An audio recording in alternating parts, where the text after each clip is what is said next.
Hello there, welcome back. We are now at the building your avatar bit, and this is just going to be a quick one to show you how to just quickly build your customer card. And as I said, you can have 4 of them. Personally, I prefer to have 4 just because you have one for all the major phases of your customer journey through your Facebook profile. Well, through the journey that you want to give them, basically. As I mentioned, there's a couple of things that you want to put into your little customer avatar profile, and that's what I'm just going to quickly run through that with you. It's not really massive. So when we go to, I'm just going to use a simple Google Doc to quickly show you, and the reason why is because they've got this really cool thing that you can insert a drawing. You can make a new one. Yay! So I'm basically just going to draw on here for you. Now with this dude, you can basically just put in his name and his face and everything here. Now, as I said, Billy, you want to know who Billy is, you want to know what Billy does, you want to know all these things about Billy. So the first thing that you do is you are going to talk a little bit about his demographics. Okay, I know these lines are terribly skew, but the idea is not to do that. So here you're going to say he is married and he has 5 kids. Okay, let's make it 3. Poor guy. 5 kids, 3 kids. Then he has income of, let's say, $5,000 a month. And then he lives in the burbs, the suburbs, lives in the burbs,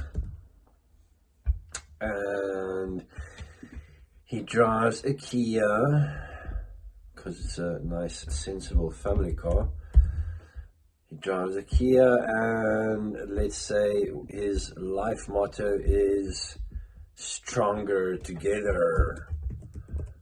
Stronger together. Boom. Okay. Now you've got this vague idea. I know it's terrible, but work with me here. I know it's terrible, but let's work with that for now. So now you know this is Billy, and that's his basic information. So the reason why I like doing the picture there and his basic information, you can immediately get like a sort of an idea of who Billy is and what he's about and all that sort of stuff. And this is probably one of the benefits of working in the restaurant industry for so many years, is that when you look at someone, you know a little bit about them, you can then extrapolate quite a bit of information around them, and you can also tell a lot about a person on how they do things and where they come from, etc., etc. So it's quite interesting. But this way, you've got everything, all those things, bam. When you look at his face, when you look at this person's face, you know this is his essential information: his age, his weight, is he overweight? Those are the things that you want to be as accurate as possible, because if he's overweight, you're not going to recommend him to run up a hill 10 times a day every day. You're going to recommend him something that is just in front of him that he can work towards.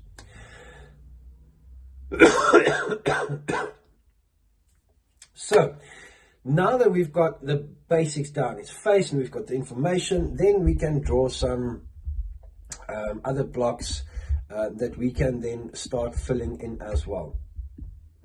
Let's first just draw these blocks.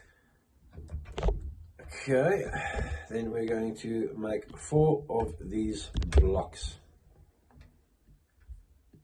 So I'll move that up. We don't need that line. So, right, now you've got these 4 blocks. Inside these blocks, then you can go start writing all the other information. So, now the first thing that you want to write here for Billy is his goals and values. Goals and values. so that you can basically see what Billy's goals and values are. Now I'm just going to draw another couple of lines just so you can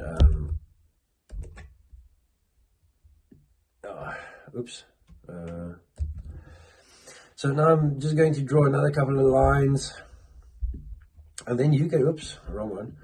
Then you can basically just write in and fill in all Billy's goals and values. So you can basically say with his goals is he would like to increase his business value. He would like to increase his salary or all those sort of things. And the values that he has is he wants also, while he does this, he wants to do this by helping his employees become better. So this is his goal, to increase his salary, and his way of doing that is through his values of helping people move forward. And by helping his employees become better, he makes more money in the end, which is a very clever thing to do.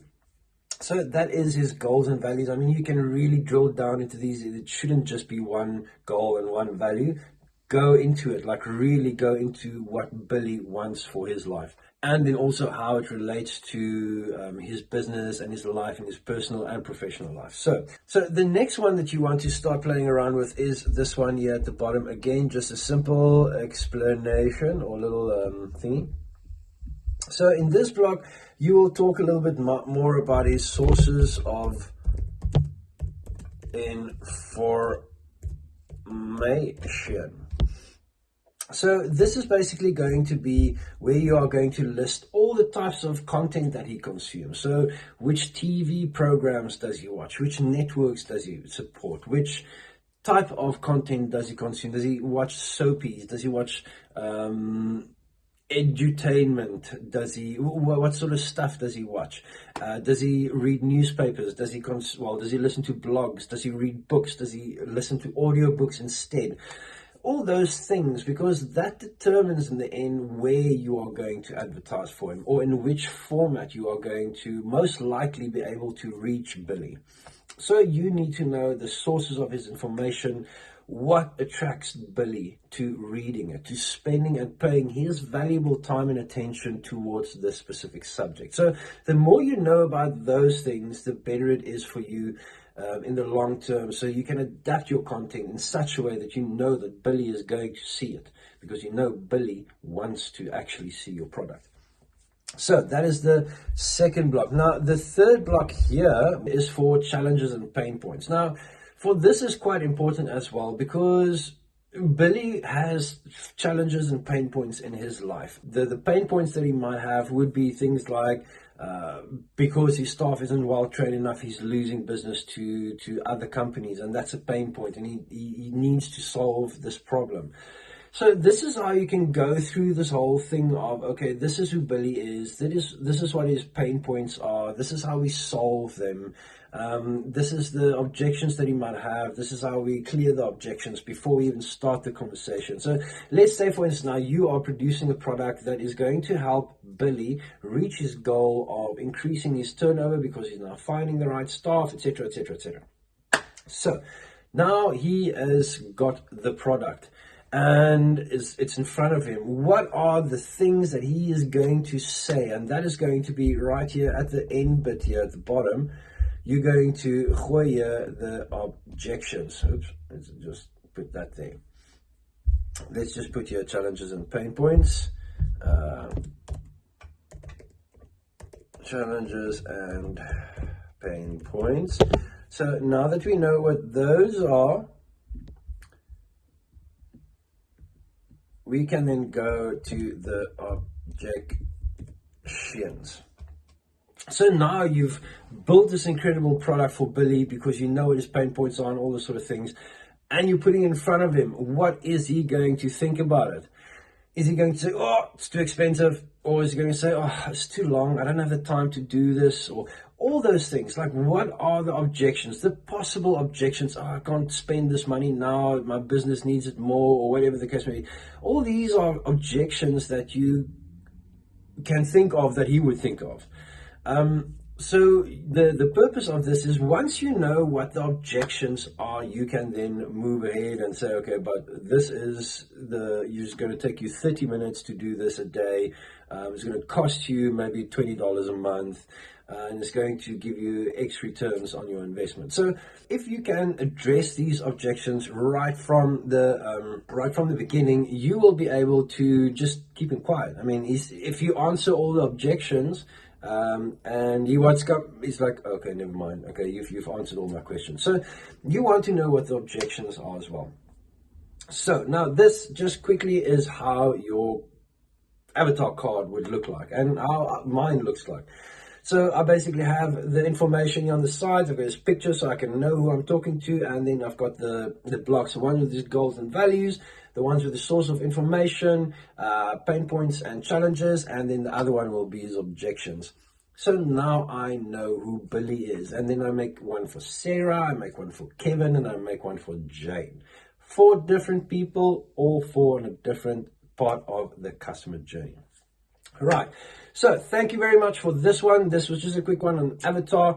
The next lesson, we will be getting into the exciting stuff of actually finding offers. And this, honestly, is one of my favorite bits, because once you start looking for offers and you start finding them, that's when things start getting interesting, because then you start seeing the potential of this. So tune in just now, and then I will show you guys. Well, let's first talk about the offers, and then I will come and show you directly. Awesome. See you later.